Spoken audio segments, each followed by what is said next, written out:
ہے جب حضور علیہ الصلوۃ والسلام بیت المقدس مسجد اقصی کی طرف منہ کر کے نماز پڑھتے ہیں تو یہودیوں نے کہا، عیسائیوں نے کہا، مسلمانوں نے دین تو اپنا لے لیا، مسلمان باقی دینوں کی مخالفت کرتے ہیں، مسلمان کہتے ہیں ہم دین ابراہیمی پر ہیں، تو ابراہیم علیہ الصلوۃ والسلام کا قبلہ تو وہ خانہ کعبہ تھا، مسلمان تو ہمارے قبلہ بیت المقدس کی طرف منہ کر کے نماز پڑھتے ہیں۔ اور حضور علیہ الصلوۃ والسلام ظہر کی نماز پڑھا رہے ہیں، حضور کے صحابہ حضور کے پیچھے نماز پڑھ رہے ہیں، کیسا منظر ہے، حضور امام ہیں، حضرت ابوبکر، حضرت عمر، حضرت عثمان، حضرت علی، حضرت طلحہ، حضرت زبیر، حضرت سعد، حضرت سعید، یہ سارے حضور کے پیچھے نماز۔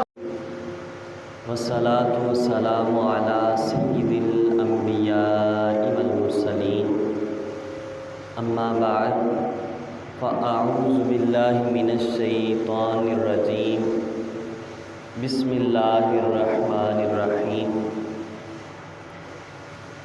قال اللہ تبارک و تعالی فی القرآن المجید، قد نرى تقلب وجهك في السماء فلنولينك قبلة ترضاها، صدق اللہ العظیم۔ قال اللہ تبارک و تعالی فی مقام آخر، وَإِنَّكَ لَعَلَىٰ خُلُقٍ عَظِيمٍ، صدق اللہ العظیم۔ قال اللہ تبارک و تعالی فی شان حبیبہ، ان اللہ وملائکتہ یصلون علی النبی، یا ایہا الذین آمنوا صلوا علیہ وسلموا تسلیما۔ بڑی محبت نال درود شریف پڑھو، الصلاۃ والسلام علیکہ یا سیدی یا رسول اللہ، وعلی آلک واصحابک یا سیدی یا حبیب اللہ، الصلاۃ والسلام علیکہ یا سیدی یا نبی اللہ، وعلی آلک واصحابک یا سیدی یا نور اللہ۔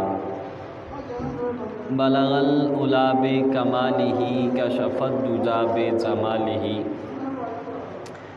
حسنت جمیع خصالہ، صلوا علیہ وآلہ۔ یا صاحب الجمال و یا سید البشر، من وجہک المنیر لقد نور القمر، لا يمکن الثناء کما کان حقہ، بعد از خدا بزرگ توئی قصہ مختصر۔ اللہ تعالیٰ کے فضل اور توفیق اور اس کے پیارے حبیب صلی اللہ علیہ وآلہ وسلم کی نگاہ رحمت و شفقت کے صدقے سے آج ہمیں 1445 ہجری ماہ ربیع الاول اور ربیع الاول کی آج 26 تاریخ ہے اور چوتھا جمعہ ہے ربیع الاول کا، جمعۃ المبارک کی حاضری کا شرف حاصل ہو رہا ہے۔ اللہ کریم کی مقدس بارگاہ میں دعا ہے کہ اللہ کریم ہمارا یہاں آنا اپنی پاک بارگاہ میں قبول و منظور فرمائے، اور اللہ کریم میری زبان پر کلمۃ الحق جاری فرمائے اور ہمیں سن سنا کے یاد رکھ کے اس پر عمل کی توفیق عطا فرمائے۔ عزیزان ذی احتشام، آج کے جمعۃ المبارک کا جو ویسے موضوع میں نے تیار کیا تھا، پچھلے جمعے سے سوچا تھا، وہ تھا حضور نبی رحمت شفیع امت صلی اللہ علیہ وسلم کی سیرت، آپ کے اخلاق کریمہ۔ لیکن اس سے پہلے کیونکہ فتنوں کا دور ہے اور حضور فرماتے ہیں کہ فتنے تمہارے گھروں تک داخل ہو جائیں گے، اور فرمایا یہاں تک داخل ہو جائیں گے جیسے بارش کے قطرے ہیں۔ تو اس ہفتے بھی ایک بڑا ہی اہم واقعہ پیش آیا، اس حوالے سے گفتگو ہوگی اور بتایا جائے گا سب سے پہلے کہ وہ ہمارا قبلہ اول، وہ مسجد اقصی وہ کیا ہے، اس کی حقیقت کیا ہے، اس کی تاریخ کیا ہے، اس کی مقام، اس کی شان یہ کیا ہے، سب سے پہلے اس حوالے سے اور مسلمانوں کو اب فی الحال کیا کرنا چاہیے، یہ گفتگو ہوگی۔ پھر اس کے بعد ہم اپنے اصل موضوع کی طرف اگر وقت ہوا تو اسی جمعے شروع کر دیں گے، نہیں تو اگلے جمعے۔ تو مسجد اقصیٰ یہ وہ مقدس مقام ہے، وہ مقدس جگہ ہے۔ اس کی تعمیر سب سے پہلے اللہ کے پیارے نبی حضرت آدم علیہ نبینا علیہ الصلاۃ والسلام نے اپنے بیٹوں میں سے ایک بیٹے کو حکم فرمایا کہ اس گھر کی تعمیر کرو۔ حضرت آدم علیہ نبینا علیہ الصلاۃ والسلام کے بیٹے نے اس کی تعمیر کی، مسجد اقصیٰ کی، اور یہ اسرائیل کے دارالحکومت یروشلم میں واقع ہے۔ اسرائیل میں یہ مسجد اقصیٰ واقع ہے۔ حضرت آدم علیہ الصلاۃ والسلام کے بیٹے نے جب اس کی ابتدا کی، تعمیر کی، تو یہ تعمیر کا سلسلہ وہاں سے جاری ہو گیا۔ یہ تعمیر کا سلسلہ آتا آتا حضرت نوح علیہ الصلاۃ والسلام یہاں تک کہ دور آ گیا حضرت داؤد علیہ نبینا علیہ الصلاۃ والسلام۔ حضرت داؤد علیہ الصلاۃ والسلام نے بھی اپنی مصروفیات کے ساتھ دین اسلام کی تبلیغ کی، اسلام کی اشاعت کی، اسی تبلیغ کے ساتھ ساتھ اس کا بھی سلسلہ جاری رکھا، اس کو بھی تعمیر کیا، لیکن پایہ تکمیل تک یہ سلسلہ کار نہ پہنچ سکا۔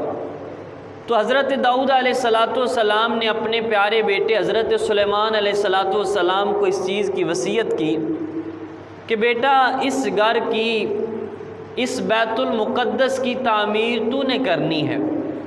اب حضرت سلیمان علیہ الصلاۃ والسلام کو اللہ نے وہ مقام، وہ عزت، وہ شان عطا فرمائی تھی کہ ان کے حکم کی فرما برداری صرف انسان نہیں بلکہ ساری مخلوق ان کے حکم کی فرما برداری کرتی تھی۔ اب حضرت سلیمان علیہ الصلاۃ والسلام نے کیا کیا کہ جو کئی سالوں کا کام تھا، زیادہ سالوں کا، اس کو تھوڑے سالوں میں کر دیا۔ حضرت سلیمان علیہ نبینا علیہ الصلاۃ والسلام نے جنات کو حکم دیا کہ تم نے اس مسجد اقصیٰ بیت المقدس کی تعمیر کرنی ہے۔ اب جنات نے کیا کیا، اور جنات کی یہ سپیڈ بھی جلدی ہوتی ہے، انہوں نے جلدی جلدی مسجد اقصیٰ کی تعمیر کی۔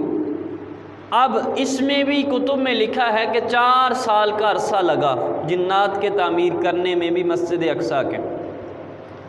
اور ایک مرتبہ ایسے ہوا حضرت سلیمان علیہ الصلاۃ والسلام کے وصال کا واقعہ بھی کہ پہلے تو جنات اس طرح کرتے تھے کہ دن کے وقت ڈیوٹی کرتے تھے، شام کو چلے جاتے تھے، لیکن ایک دن حضرت سلیمان علیہ الصلاۃ والسلام آئے اور سلیمان علیہ الصلاۃ والسلام نے کہا کہ آج میں آپ کے پاس کھڑا رہوں گا، آپ نے کام کرنا ہے۔ اب حضرت سلیمان علیہ الصلاۃ والسلام نے اپنے عصا مبارک کے ساتھ، اپنے ڈنڈے کے ساتھ ٹیک لگائی اور کھڑے ہو گئے۔ سلیمان علیہ الصلاۃ والسلام ایک دن کھڑے رہے، ایک دن گزرا، حضرت سلیمان علیہ الصلاۃ والسلام کی روح پرواز کر گئی۔ اب حضرت سلیمان علیہ الصلاۃ والسلام کھڑے ہیں، اسی ڈنڈے کے سہارے حضرت سلیمان علیہ الصلاۃ والسلام کھڑے ہیں، رات بھی کھڑے ہیں۔ اب جنات نے کہا کہ پہلے تو ایسے تھا کہ دن کے وقت ہم کام کرتے تھے، شام کے وقت ہم چھٹی کر جاتے تھے، کام نہیں ہوتا تھا۔ اب تو یہ ہوا کہ سلیمان علیہ السلام تو جا ہی نہیں رہے۔ سلیمان علیہ السلام دن کے وقت بھی یہیں کھڑے ہیں، رات کے وقت بھی یہیں کھڑے ہیں۔